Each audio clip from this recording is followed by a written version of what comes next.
সেদিন হাসরের ময়দানে তুমি কেমনে বাঁচবা, যেদিন হাসরের মাঠের একদিনের পেরেশানি আর আযাব আর যন্ত্রণা কোলের বাচ্চাকে বুড়া বানায় ফেলবে, বুড়া বানায় ফেলবে।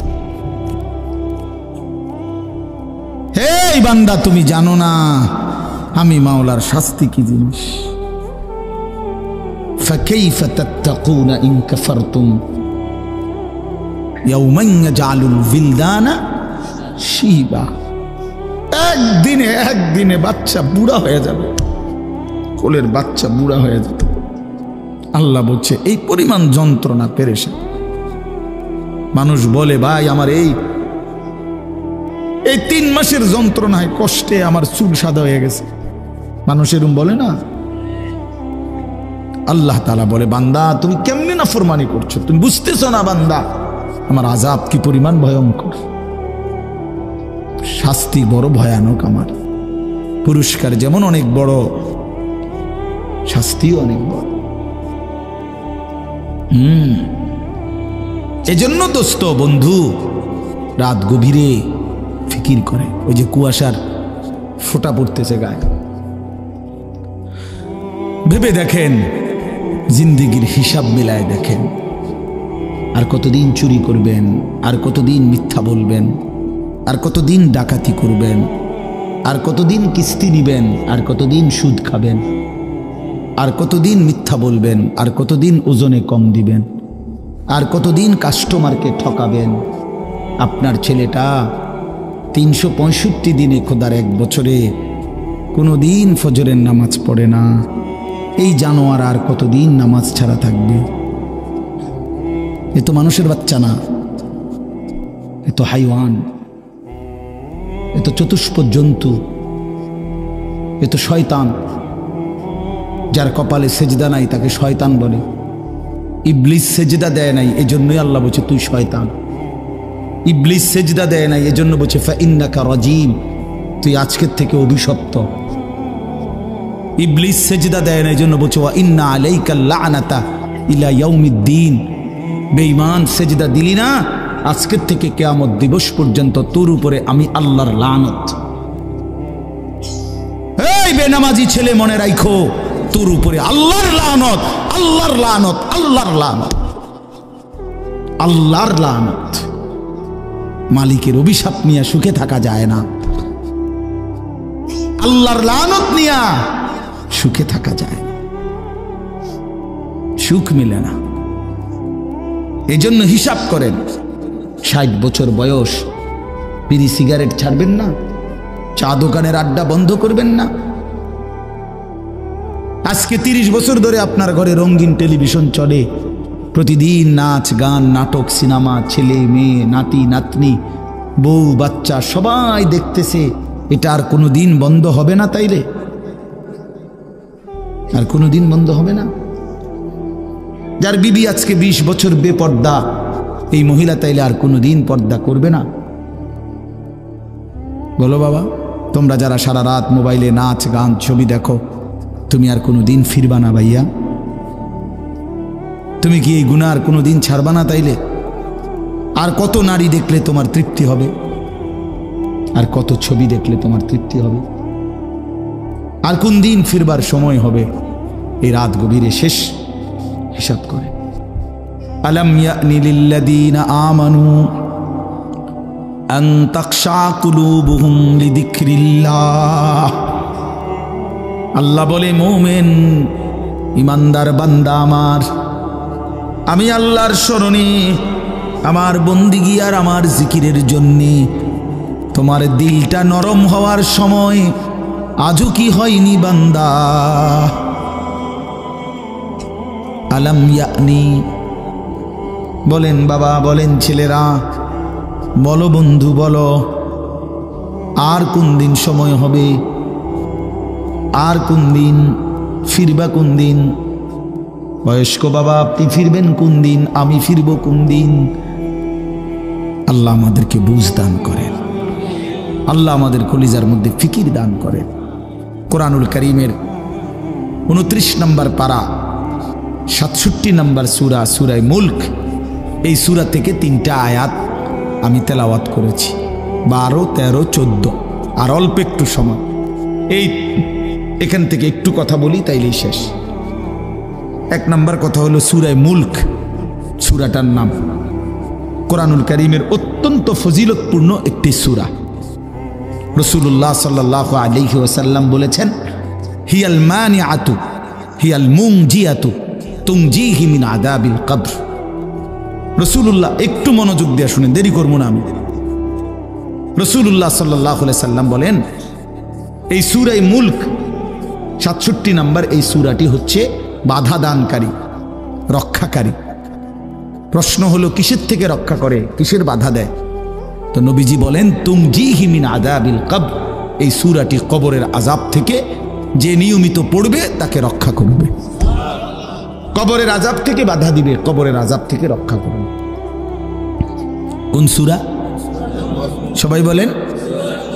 ছোট্ট সূরা, মাত্র 30টা আয়াত, 29 পারায়। এই ছোট্ট সূরাটি রাসূলুল্লাহ সাল্লাল্লাহু আলাইহি সাল্লাম বলেন কবরের আযাব থেকে রক্ষা করবে। তাফসীরে কুরতুবীর মধ্যে আছে, আল্লাহর নবী সাল্লাল্লাহু আলাইহি সাল্লাম বলেন, আমার দিল চায়, নবীজি বলছেন, লাওয়াদিত্তু, আমার দিলের আকাঙ্ক্ষা, দিলের তামান্না, নবীর দিলের আশা। রাসূলুল্লাহ সাল্লাল্লাহু আলাইহি সাল্লাম বলেন, আমার মনটা চায়, আমার দিল চায়, আমার উম্মতের প্রতিটা ঈমানদারের কলবে এই সূরা মুলকটা থাকুক। ফি কলবে কুল্লি মুমিন, প্রতিটা মুমিনের দিলের মধ্যে, জবানের মধ্যে এই সূরা মুলক থাকুক। এই জন্য এই সূরা কবরের আযাব থেকে রক্ষা কবচ। যে নিয়মিত পড়বে আল্লাহ তাকে কবরের আযাব থেকে রক্ষা করবে। এখানে আরেকটা প্রাসঙ্গিক বিষয়, কবরের আযাব আমাদের মৃত্যু পরবর্তী হাসরের ময়দানে উঠার আগ পর্যন্ত এই মাঝখানের এই সময়টাকে কবরের জীবন বলে। কারো যদি স্বাভাবিক মৃত্যু হয় অথবা অস্বাভাবিক মৃত্যু হয়, কারো যদি মাটির কবর কপালে জোটে অথবা নাও জোটে, মৃত্যু মানেই আবার হাসরের মাঠে উঠা পর্যন্ত মাঝের এই সময়টাকে কবরের জীবন বলে। কথা বুঝছেন নি? কথা মানে বিষয়টা হলো এই, মনে করেন অনেক অধিকাংশ মানুষের তো স্বাভাবিক মৃত্যু হয়েছে, মাটিতে তারে কবরও দিছে, কিন্তু এমনও তো মানুষ আছে যে বাঘের পেটে ঢুকে গেছে, জীব জন্তু হিংস্র প্রাণী তারে খাইয়া ফেলছে, আগুনে পুইরা জ্বলে ছাই হইয়া গেছে, পানিতে ভাইসা গেছে, এমন হইতে পারে না? তো তার কবর কই? তার তো মাটির দাফন করছে না। কথা বুঝছেন? কিন্তু তার মৃত্যু হয়েছে কিনা? এই মৃত্যু মানেই কবরের জীবন, মৃত্যু মানেই কবরের জিন্দেগি। তাহলে এই জন্য বললাম, আরে স্বাভাবিক হোক অস্বাভাবিক হোক, কবর জুটুক মাটির বা না জুটুক, মানুষের মৃত্যুর পরেই হাসরের ময়দানে উঠা পর্যন্ত এই মাঝের এই টাইমটাকে কবরের জীবন বলা হয়। এই কবরের জীবনে আল্লাহর নবী সাল্লাল্লাহু আলাইহি ওয়াসাল্লামের অসংখ্য হাদিস দ্বারা কিছু বলবেন? জি, কবরের এই বিষয়ে আল্লাহ রাসূল সাল্লাল্লাহু আলাইহি সাল্লামের অগণিত হাদিস। কবরের মধ্যে মানুষের এই কবরের জীবনটা, এটা কারো জন্য সুখকর, কারো জন্য কষ্টকর, কারো জন্য এই কবরে সুখ মিলবে, কারো জন্য এই কবরে কষ্ট হবে, আযাব হবে। রাসূলুল্লাহ সাল্লাল্লাহু আলাইহি সাল্লাম বলেন, আমি খুব সংক্ষেপে বলতেছি, 3টা প্রশ্নের জবাব যে কবরে ঠিকমতো দিতে পারবে, আল্লাহ তাআলা পক্ষ থেকে ঘোষণা হবে, সাদাকা আবদি, আমার বান্দা সঠিক উত্তর দিছে। আফরিশুহু মিনাল জান্নাহ ওয়ালবাসুহু মিনাল জান্নাহ ওয়াফতাহু লাহু বাবান ইলাল জান্নাহ, আমার বান্দার জন্য জান্নাতের পোশাক বিছায়া দাও, জান্নাতের পোশাক পরিয়ে দাও, জান্নাতের বিছানা বিছায়া দাও, জান্নাত বরাবর দরজা খুলে দাও।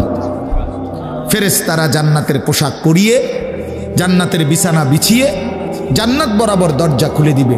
ওয়ায়ুফসাহু লাহু, এবং তার কবরটাকে প্রশস্ত করে দেওয়া হবে, চারিদিকে 70 গজ, 70 হাত।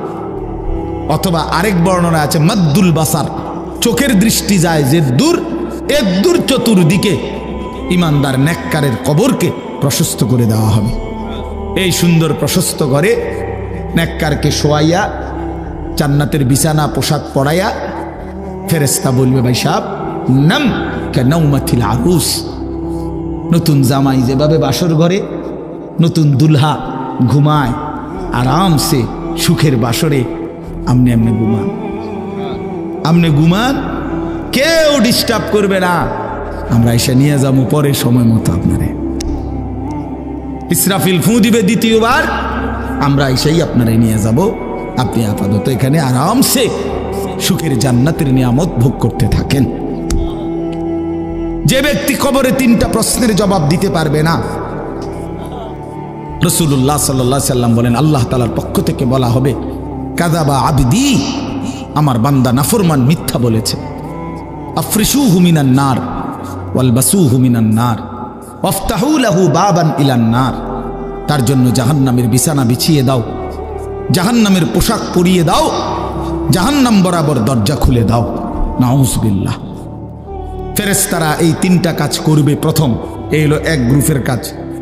ওনারা এই জাহান্নামের বিছানা, জাহান্নামের পোশাক আর জাহান্নামের বরাবর দরজা খুলে দিবে। এই হলো একটা হলো। 2 নাম্বার, আল্লাহ রাসূল সাল্লাল্লাহু আলাইহি ওয়াসাল্লাম বলেন এই নাফরমানের কবরে এরপরে একজন ফেরেশতা আসবে। সেই ফেরেশতা এসে ইউদরাবু লাহু বিমিতরাকাতিম মিন হাদিদ, লোহার একটা মুগুর, লোহার একটা হাতুড়ি দিয়ে এই নাফরমানকে একটা আঘাত করবে। দরবাতান বাইনা উদুনাইহি, আঘাতটা 2 কান বরাবর মাঝখানে। নবীজি বলেন ফায়াসিহু সাইহাতান, বেঈমান তখন কবরে একটা চিৎকার মারবে। ইয়াসমাউহা মান ইয়ালিহি ইল্লা সাকালাইন, মানুষ এবং জিন ব্যতীত আল্লাহর সমস্ত সৃষ্টি নাফরমানের চিৎকারটা শুনতে পাবে। এইভাবে ফেরেশতা তাকে আঘাত করতে থাকবে। এবং হাদিসে আছে আল্লাহ রাসূল বলছেন ওই ফেরেশতার বৈশিষ্ট্য হলো অহুয়া আ'মা ওয়া আসাম্মু, এই ফেরেশতাটা অন্ধ এবং কানে শুনে না। এই যে আঘাত করতেছে সে কানেও শুনে না, চোখেও দেখে না। তার মানে এই বেঈমান যত চিল্লানি চিল্লাক, ফেরেশতা চোখেও দেখে না, কানেও শুনে না, উনি ওনার ডিউটি পালন করেন। 3 নম্বরে হলো আল্লাহর নবী সাল্লাল্লাহু আলাইহি ওয়াসাল্লাম বলেন কোন নাফরমান পাপীর কবরে ফেরেশতারা রেখে যাওয়ার সাথে সাথেই কবর, ওই যে বললাম ইমানদারের কবর, নেককারের কবর 70 গজ প্রশস্ত করে দেওয়া হয়েছে। আর এই বেঈমানের কবর দুনিয়ার মানুষও যে দূর খুঁড়ছিল কবর বানাইছিল, এর দূরও না, তাকে কবরের মাটি তারে একবার সংকীর্ণ করে ফেলবে, চাপ দিবে। এই চাপে ডান পাশের মাটি বাম দিকে চলে আসবে, বাম দিকের মাটি ডান দিকে চলে আসবে। আল্লাহর নবী সাল্লাল্লাহু আলাইহি ওয়াসাল্লাম বলেন, আহা, নবীজি বলেন এই উদাহরণ দিয়ে বুঝাইছেন, ডান পাশের মাটি যখন বাম দিকে, বাম দিকের মাটি ডান পাশে, তো ডান পাশের হাড্ডি, পাঁজরের হাড্ডি, এই যে সাটনার হাড্ডি নি কয়, এটা কি হাড্ডি কয়, পাঁজরের সাটনার হাড্ডি, এগুলা ভাঙ্গা এই বাম দিকে ঢুকে যাবে, বাম দিকের গুলো ডান দিকে ঢুকে যাবে। রাসূলুল্লাহ বুঝাই দিয়েছেন হাত্তা তাখতালিফা আদলাউহু, এই যে শব্দটা এরকম, এই যে ভাই দেখেন এই 2 আঙ্গুল যেভাবে একটা আরেকটার ভিতরে ঢুকে গেছে, খোদার কসম রাসূল বলছে 2 পাশের হাড্ডি এভাবে একটা আরেকটার ভিতরে ঢুকে যাবে। রাসূলুল্লাহ সাল্লাল্লাহু আলাইহি সাল্লাম বলেন এভাবে নাফরমানের কবরে আযাব হতে থাকবে। প্রিয় বন্ধু আমার, আল্লাহ রাসূল সাল্লাল্লাহু আলাইহি সাল্লামের এরকম অসংখ্য হাদিস দ্বারা প্রমাণিত কবরে আযাব হবে। রাসূলুল্লাহ সাল্লাল্লাহু আলাইহি ওয়াসাল্লামের সাহাবী হযরত বারা ইবনে আযিব রাদিয়াল্লাহু তাআলা আনহু, তিনি বর্ণনা করছেন, আমার কাছে একটা আরবি কিতাব আছে আত-তাযকিরা, ইমাম কুরতুবীর কিতাব, আখিরাত সম্পর্কিত, ওইখানে কিতাবের মধ্যে আছে হযরত বারা ইবনে আযিব বলেন আমরা একদিন নবীজির সাথে এক সাহাবীর জানাজা পড়তে গেছিলাম। জানাজা পড়তে গিয়ে নবীজি ওই সাহাবীর কবরের সামনে গিয়া প্রথম দাঁড়াইছেন, খালি কবরটা, তখনও কবর জানাজা পড়ায় নাই। তো তিনি বলেন আল্লাহর নবী কবরের দিকে তাকায়া অঝরে অনেকক্ষণ কাঁদছেন নিজে। হযরত বারা ইবনে আযিব বলেন আমরাও নবীজির সাথে কাঁদতে শুরু করলাম, নবীও কাঁদে, আমরাও কাঁদলাম। কিছুক্ষণ পরে নবীজি কান্না থামাইয়া চোখ মুছতে মুছতে বললেন ইয়া ইখওয়ানি লিমিসলি হাদা ফাআইদু, এই বাক্য, আমার বন্ধুরা, আমার সাথীরা, লিমিসলি হাদা আইদু, এই কবরের জন্য তোমরাও প্রস্তুতি নাও, এই কবরের জন্য তোমরাও রেডি হও। আজ আমার এই সাহাবীকে দাফন করা হবে, এই আজ কিংবা কাল একদিন আমাদেরকে ওই কবরে যেতে হবে, রেডি হও। এভাবে নবীজি কাঁদছেন। হযরত ওসমান রাদিয়াল্লাহু তাআলা আনহু, আপনারা অনেক শুনছেন ওলামাদের বয়ানে, তিনি যখন কবর দেখতেন এই পরিমাণ কাঁদতেন, হাত্তা ইয়াবুল্লা লিহিয়াতাহু, দাড়িগুলো ভিজে যেত। তো ওনাকে জিজ্ঞেস করছে, হযরত আপনি কবর দেখলে এভাবে কাঁদেন কেন? তো তিনি বলতেন, ইন্নাল কবরা আউয়ালু মানাজিলিল আখিরা, কবর আখিরাতের প্রথম ঘাঁটি। ফা ইন নাজা মিনহু ফামা বাদাহু আইসারু মিনহু, যদি কবরের ঘাঁটিতে কেউ বাইচা যায় পরবর্তী সবগুলো তার জন্য সহজ। ওয়া ইন লাম ইয়ানজু মিনহু ফামা বাদাহু আশাদ্দু মিনহু, যদি কবরের ঘাঁটিতে বেঁচে না যায়, আটকায় যায়, পরবর্তী সব ঘাঁটি তার জন্য এর চাইতে কঠিন।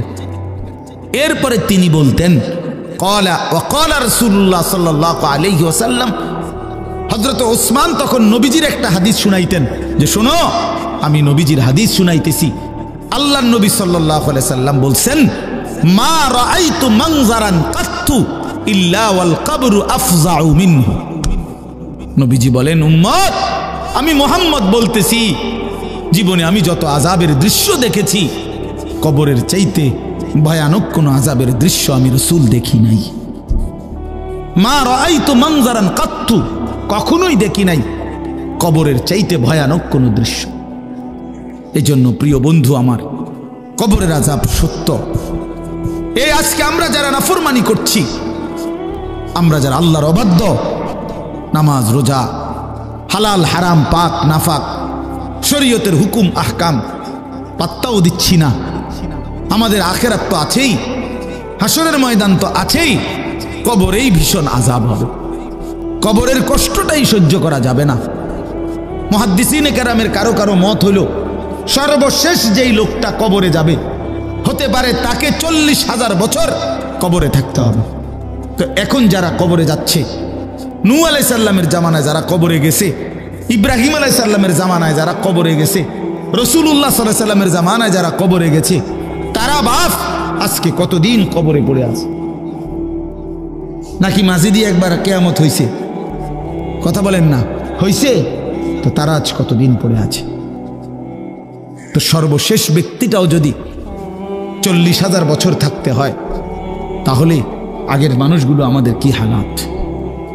এই জন্য দোস্ত আমার, রাসূলুল্লাহ সাল্লাল্লাহু আলাইহি সাল্লাম 5 ওয়াক্ত নামাজের পরে হাদিসে আছে নবীজি কবরের আযাব থেকে পানাহ চাইতেন।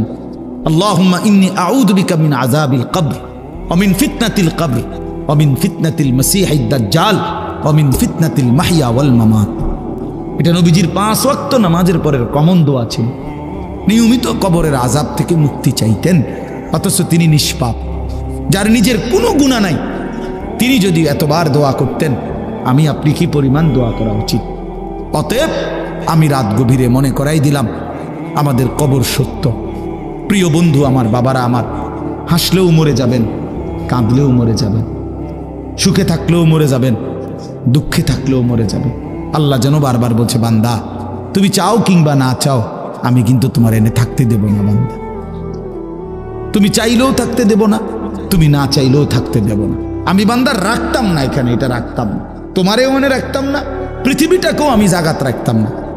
শুধু শুধু তুমি এটা লইয়া কামড়াকামড়ি করো না বান্দা, রাখবো না আমি তোমারে রাখবো না। অতএব আমরা মরে যেতেই হবে। অট্টালিকার মানুষটাও মরে যাবে, কুড়ে ঘরের মানুষটাও মরে যাবে। জীবনে যে দুঃখ দেখে নাই সেও মরে যাবে, জীবনে যে সুখ দেখে নাই সেও মরে যাবে। মরবো কিনা আমরা বলেন? কবরে যেতে হবে কিনা আমাদের? অতএব আমাদের দায়িত্ব কবর, হাসর, মিজান, ফুলসিরাত, আখিরাত, জান্নাত, জাহান্নাম, এগুলোকে ভয় করা, বিশ্বাস করা। আর এগুলোকে ভয় করা মানেই আল্লাহকে ভয় করা। এগুলোকে ভয় করা মানেই কাকে ভয় করা? এগুলো আমরা দেখছি কেউ না, এ না দেখেই ভয় করতে হবে। কবর, হাসর, মিজান, ফুলসিরাত, জান্নাত, জাহান্নাম, কবরের শান্তি, কবরের শাস্তি, এগুলো না দেখেই বিশ্বাস করা, এটাই আল্লাহর ভয়, এটাই আল্লাহকে ভয়। আর আল্লাহকে যে ভয় করে, এগুলোকে যে ভয় করে, আল্লাহর কসম এটার অর্থই হলো সে গুনাহ থেকে নিজেকে বিরত রাখে। এই জন্য একটা সহজ কথা, যে গুনাহ থেকে বিরত থাকে সেই আল্লাহকে ভয় করে, যে আল্লাহকে ভয় করে সে গুনাহ থেকে বিরত থাকে। কথা বুঝছেন না আমার? এই কথাটাই আল্লাহ বলছেন, ইন্নাল্লাযীনা ইয়াখশাউনা রাব্বাহুম বিল গায়বি, নিশ্চয়ই যারা আল্লাহকে ভয় করে না দেখে।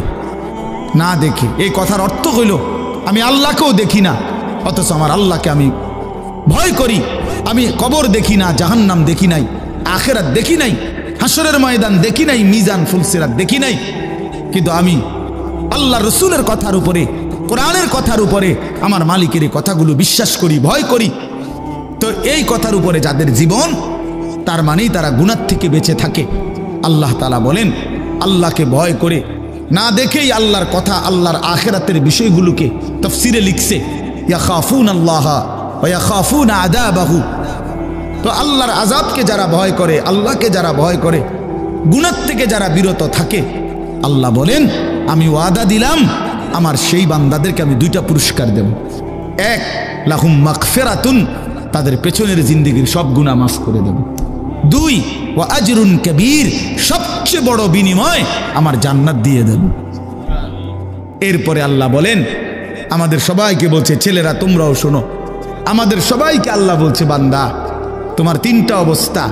একটা হইলো তুমি কিছু কথা জোরে বলো, কখনো আস্তে আস্তে বলো, আর কখনো অন্তরের মধ্যে জল্পনা কল্পনা করো। তুমি শুধু এদ্দুর মনে রাখো, বান্দা আমারে আড়াল করতে পারতা না, আমারে আড়াল করতে পারতাম না। তুমি আস্তে বললেও আমি শুনি, তুমি জোরে বললেও আমি শুনি, তুমি অন্তরের ভিতরে লুকাইয়া রাখলো আমি তাও জানি। কাজে আমার থেকে তুমি বাঁচতে পারতো না, আমার থেকে। এই জন্য যুবক, তুমি মনে করো ইয়ারফোন লাগাইলে আর কেউ শোনে না, না মানুষে না শোনে না, মালিক তো শোনে। তুমি মনে করো রাত 2টা বাজে, দরজা লাগায় ফেললে, লাইট নিবাইয়া ফেললে, এবার মোবাইলে উলঙ্গ ছবি দেখলে আর কেউ জানে না, তো দুনিয়ার কেউ না জানে না, মালিক বলে বান্দা আমি তো জানি। আলাম ইয়ালাম বিআন্নাল্লাহ ইয়ারা, আল্লাহ বলে জানো বান্দা আমি তোমাকে সারাক্ষণ দেখি, সারাক্ষণ দেখি। আলা ইয়ালামু মান খালাক ওয়া হুয়াল লাতীফুল খাবীর। এই শেষ আয়াত আল্লাহ বলে বান্দা আমি তোমার কাছে একটা যুক্তি দেখাই। আল্লাহ আমাদের সামনে একটা যুক্তি দেখাচ্ছে, এই বান্দা তুমি বলো তো, যিনি সৃষ্টি করলেন তিনি বুঝি জানবেন না? এটা তুমি কেমনে ভাবলা? আলা ইয়ালামু মান খালাক, যিনি বানালেন তিনি জানবেন না? এটা যিনি বানাইলো যে কোম্পানি, আপনি যদি বলেন যে এই কোম্পানির মেন যারা প্রোডাক্ট করলো, এটা উৎপাদন করলো, তারা বুঝি জানে না যে কোন এন দিয়ে কথা কয় না, এন দিয়ে কথা কয়, এরা জানে না, আপনি পণ্ডিতি করলো বেনে নাকি? কথা বলেন না? তাহলে যিনি বানাইলেন তিনিই তো অধিক জানবেন, ঠিক কি না বলেন? আল্লাহ তাআলা বলেন বান্দা আমার থেকে লুকাইবা কেমন? আমি তো তোমাকে বানিয়েছি, আমি তো তোমাকে সৃষ্টি করেছি। মজার কথাগুলো তাফসীরের মধ্যে লিখছে, মক্কার কুরাইশরা এই আয়াতের ব্যাখ্যার মধ্যে আছে, ওয়া আসিররু কাওলাকুম, মক্কার কুরাইশরা নবীজির বিরুদ্ধে দিবানিশি ষড়যন্ত্র করত। তো ষড়যন্ত্র করলে মাঝে মধ্যে বইয়া কথা যে কইতো, তো বাটফারেরা কইতো কি একজন আরেকজন, আস্তে কো আস্তে, হেই আস্তে আস্তে, আসিররু আস্তে কও কেন? কাইলা ইয়াসমা রাব্বা মুহাম্মদ, যেন মুহাম্মদের খোদা শুনতে না পায়, আস্তে কো বেটা। আচ্ছা তো মুহাম্মদের খোদা শুনলে কি হবে? কয় তাইলে জিব্রাইল রে পাঠাইয়া কইয়া দিব। এটা আছে তাফসীরে, মুহাম্মদের খোদায় জিব্রাইল পাঠাইয়া মুহাম্মদকে জানায় দিবে, শেষে আমগো পরিকল্পনা সব ভেস্তে যাবে, বাদ যাবে, কাজে আসতে কো। তো আল্লাহ তাআলা তখন বলে, হারে বান্দা বেকুব কি আর আড়ে বাজারে ওঠে? এ কি কোনো ছোটখাটো বলদ মনে করছেন? আহাম্মক, তুই আল্লাহর ব্যাপারে এই ধারণা কেমনে করলা যে তিনি আসতে বললে শুনবে না? তে আল্লাহ তাআলা বলেন, আসিররু কাওলাকুম, তোমরা যদি আসতে বলো, আবিজহারু বিহি, জোরে বলো, আমি তো সবই শুনতে পাই। ইন্নাহু আলিমুন, তিনি তো সব জানেন, বিদাতিস সুদূর, অন্তরের ভেতরের জল্পনা কল্পনাগুলো সহ। সহ। ফালা ইয়ালামু ইদা বুসিরা মা ফিল কুবুর ওয়া হুসিলা মা ফিস সুদূর। হাসরের ময়দান আল্লাহ খুলে দিবে, সবাইকে উঠাবে, তো আল্লাহ বলে অন্তরের ভিতরের কথাগুলো পর্যন্ত বের করে দিব বান্দা। ইয়াউমা তুবলাস সারাইর, গোপন কথাগুলো, গোপন বিষয়গুলো আমি সব খুলে দেব, সব খুলে দেব। চামড়ার প্রতিটা শিহরণ যুবক বলবে, আমি বললাম, মনে রাখো আমার কথা। এই যে আমাদের চামড়ায় নারী দেখলে, ছবি দেখলে, নর্তকী দেখলে, উলঙ্গ নাচ দেখলে, অশ্লীল দৃশ্য দেখলে শরীরের চামড়ার মধ্যে শিহরণ হয়, শাহওয়াত জাগে। খোদার কসম, হাসরের ময়দানে এই চামড়া বলবে, আল্লাহ শাহিদা আলাইহিম সামউহুম ওয়া আবসারুহুম ওয়া জুলুদুহুম। এই চামড়া বলে দিবে, আল্লাহ বেঈমান আমারে দেখা এই শরীরে এই চামড়া এতবার শিহরিত, অশ্লীলতা, বেহায়াপনা, জিনা, ব্যভিচারের প্রতি এতবার আগ্রহী হয়েছে। শরীরের চামড়াগুলো কথা বলে, মানুষের সমস্ত শাহওয়াত চামড়া, যৌন চাহিদা উপাদান মেন এই চামড়ার মধ্যে। এই জন্য যত ডাক্তার চর্ম ডাক্তার, তত ডাক্তার যৌন রোগের ডাক্তার, চর্ম ও যৌন রোগ বিশেষজ্ঞ। এইটার মূল কারণ এটা, চর্মের সাথে যৌন সম্পর্ক, অর্থাৎ এই শাহওয়াতের গভীর সম্পর্ক। আল্লাহ বলছে শাহিদা আলাইহিম সামউহুম ওয়া আবসারুহুম ওয়া জুলুদুহুম। একটা শব্দ চামড়ার শিহরণগুলো পর্যন্ত ভাইয়া আড়াল করা যাবে না। যাবে কি? চলেন তাইলে, কথা শেষ। আল্লাহ তাআলা বলছে, বান্দা আমি সৃষ্টি করেছি, আমি জানবই। আলা ইয়ালামু মান খালাক, আমার থেকে লুকাইও না, পারবা না। ওহুয়াল লতীফুল খবীর, আল্লাহ সূক্ষ্ম থেকে সূক্ষ্ম, বিন্দু থেকে বিন্দু বিষয়ে জানেন, সমস্ত বিষয়ের পূর্ণ খবর রাখেন। কাজে ইনশাআল্লাহ আমি দুইটা কথা বলছি। এক নাম্বার কথা হলো, এই 2 দিনের সবগুলো ওয়াজের মাধ্যমে, জুমার বয়ানের মাধ্যমে, বা এক কথায় আপনি আল্লাহর কথা যে প্রতিনিয়ত শুনতেছেন, এর মাধ্যমে নিজের হিসাব মিলাইয়েন যে আপনার ইমানের হালাত কি, আখিরাতের হালাত কি, নিজের ভিতরে ইবাদত বন্দিগির ফিকির কি। ওয়াল তানজুর নাফসুম মা কদ্দামাত লিগাদ, মিলাইয়েন। নবীজি সাল্লাল্লাহু আলাইহি সাল্লাম বলছেন, এই হাদিসটাই আমি পড়ছিলাম, আল কাইয়িসু মান দানা নাফসাহু ওয়া আমিলা লিমা বাদাল মাউত। নবীজি বলে, বুদ্ধিমান কাইয়িস, সে বুদ্ধিমান যে নিজের হিসাব রাখে এবং মৃত্যু পরবর্তী জিন্দেগির জন্য আমল করে। তারে কি বলে? কাইয়িস। ওই সৌদি আরব যারা থাকে প্রবাসী, তারা এটা কয়, সৌদি আরবের কোয়াইস। কোয়াইস মানে কাইয়িস, সালা কোয়াইস মানে হলো কাইয়িস, বিচক্ষণ, বুদ্ধিমান, চালাক, যে নিজের হিসাব রাখে, মৃত্যু পরবর্তীর জন্য আমল করে। ওয়াল আজিজু মান আতবা নাফসাহু হাওয়াহা ওয়া তামান্না আলা আল্লাহ।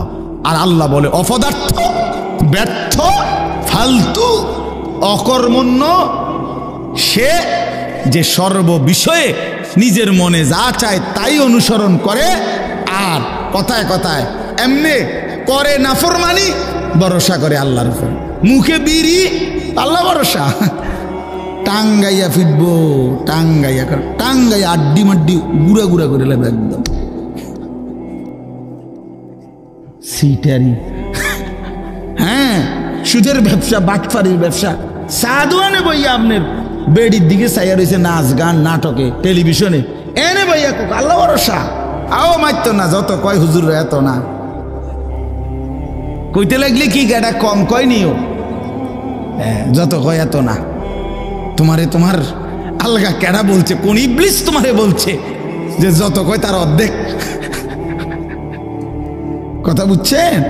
অর্থ হইল ভরসা করে এমনি, কিন্তু করে কি গুনাহ। তো এই আল্লাহ তাআলা বলছি, বুঝি বান্দা তুমি 24 ঘন্টা গুনাহ করতে থাকো, আমি ভরসা, এটা আল্লাহ বলছেন? না না, আল্লাহ বলছে তওবা করো, আমি ভরসা। ঠিক কিনা বলেন না? ছেড়ে দিলে ভরসা, আর করবা না, ওয়াদা দিলে ভরসা, লজ্জিত হয়ে মাফ চাইলে আমি ভরসা, আমি মাফ করে দেব। তো ইনশাআল্লাহ আমরা প্রত্যেকেই নিজের ঈমান আমলের জন্য ফিকির করব।